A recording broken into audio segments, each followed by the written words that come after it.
Bab ihtiyal amil.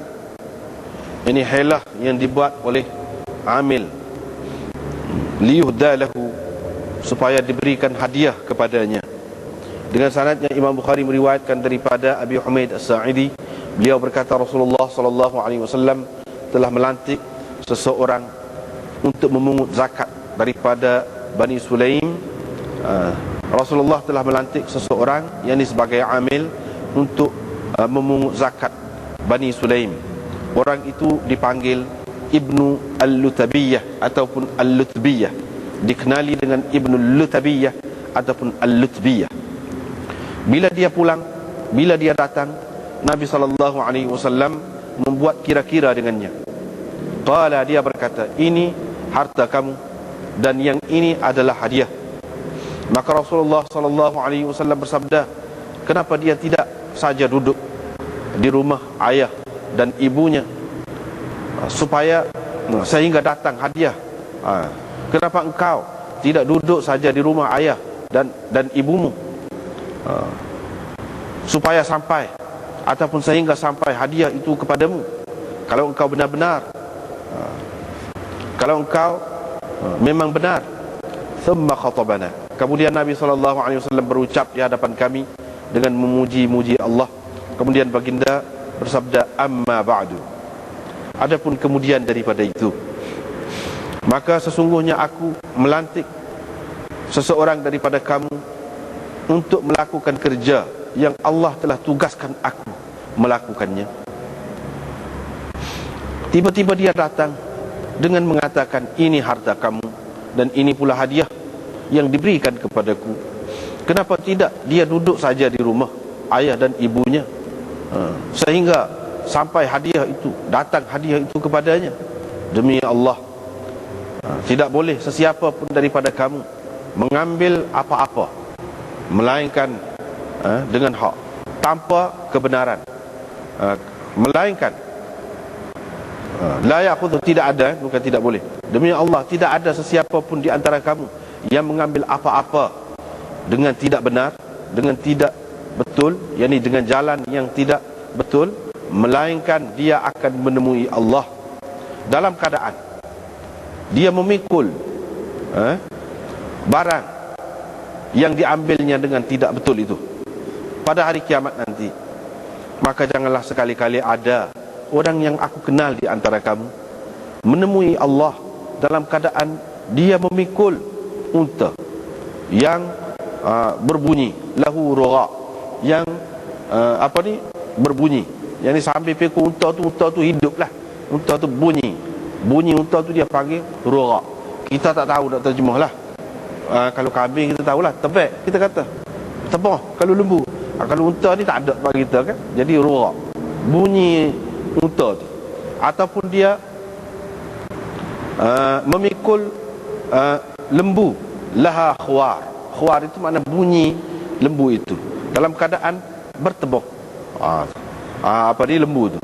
Ataupun dia memikul biri-biri, syat itu boleh juga. Kambing, tayar, dalam keadaan kambing itu bertebek. Gitu. Thumma rafa'a yadahu, kemudian Nabi SAW mengangkat tangannya sehingga nampak, sehingga kelihatan putih dua ketiaknya, sambil baginda bersabda, Allahumma ya Allah, adakah telah ku sampaikan? Bukankah telah ku sampaikan? Yani bahkan aku telah sampaikan. Ini orang panggil apa ni? Istifham ni. Istifham ini istifham takriri, apa ni?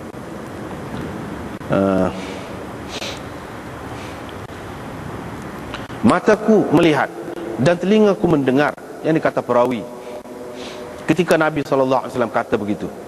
Ketika Nabi SAW kata begitu, aku dengar, kata perawi ni. Jadi perawi di sini siapa dia? Yaitu Abu Humaid As-Sa'idi, perawi dia. Diriwayatkan daripada Abi Rafi', beliau berkata Nabi SAW bersabda, jiran lebih berhak ataupun orang yang paling berhak terhadap harta ataupun rumah jirannya. terhadap sesuatu harta yang berdekatan dengannya, yakni jiran dia lah, hak jiran dia. Wa qala ba'dun nas, sesetengah orang berkata, kalau seseorang membeli rumah dengan harga 20,000 dirham, maka tidak mengapa dia membuat hilah ketika membeli rumah itu dengan harga 20,000 dirham, dibayarnya 9,999 dirham, dan dibayarnya secara tunai 1 dinar untuk yang baki lagi daripada 20,000 itu, yang baki lagi daripada 20,000 itu, yaitu 10,000 1 dirham. Kalau Syafi', yakni jiran yang menuntut hak syafaat, yang menggunakan hak syafaat itu menuntut, maka dia boleh mengambilnya dengan harga 20,000 dirham. Kalau tidak, maka tidak ada jalan kepadanya untuk mendapat rumah itu. Andai kata rumah itu merupakan hak orang lain, yang telah dijual secara tidak sah lah maksudnya. Andai kata rumah itu ustuhiqat, merupakan hak orang lain, raja'al mushtari 'alal bai', pembeli boleh merujuk kepada bai' untuk mendapat apa yang telah dibayarnya, yaitu 9,999 dirham tu. Dia boleh ambil balik, yaitu 9,999 dirham dan 1 dinar.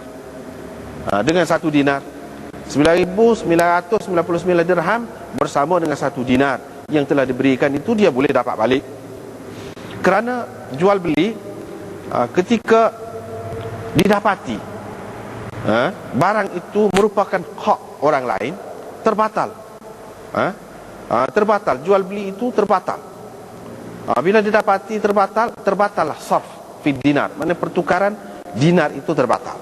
Sebab apa? Pertukaran dinar dengan dirham itu diasaskan pada rumah yang dibeli itu. Bila penjualan rumah itu tidak sah, maka pertukaran dinar dengan 10,000 1 dirham itu pun terbatal juga.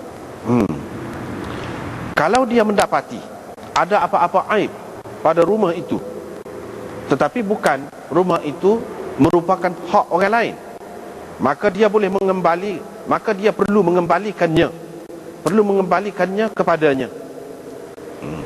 Fa innahu yarudduha alaih, dia perlu mengembalikannya, yakni rumah itu kepadanya, kepada tuan itu, dengan mendapat balik, mana tuan rumah itu kena bayar kepada dia 20,000 dirham.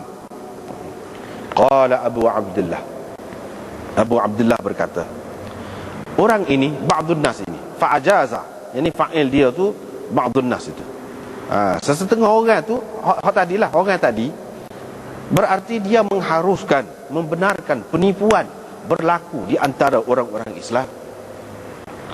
Padahal Nabi SAW telah bersabda, bai'ul muslim la da'ah, jual beli antara sesama Islam tidak ada sebarang kerosakan. La da'ah, mesti tidak ada apa-apa kerosakan, keaiban pada barang itu. Wala khibsatah, dan juga tidak ada sesuatu yang tidak harus dijual. La khibsah, maknanya barang itu haram dijual, khabith. Wala ghailah, dan hendaklah tidak ada sebarang tipu daya, tipu hela. Nabi SAW kata dah lagu tu. Lepas tu dengan syaratnya Imam Bukhari meriwayatkan daripada Amr bin Ash-Sharid bahawa Abu Rafi' telah menawar kepada Sa'ad bin Malik sebuah rumah dengan harga 400 mithqal.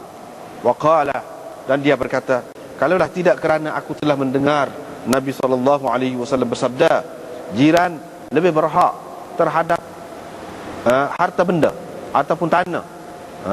Lebih jelasnya tanah dan rumah, yakni harta tidak boleh dipindah.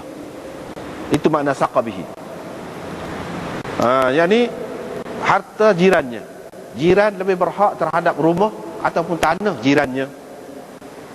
Kalaulah aku tidak dengar Rasulullah SAW bersabda begitu, ma'afaituka, tentu aku tidak berikan kepada engkau, yakni dengan harga tadi. Bila situ. Jadi hak semalam kita ada lagi, baki lagi perbahasan semalam, iaitu tentang hibah dan syuf'ah.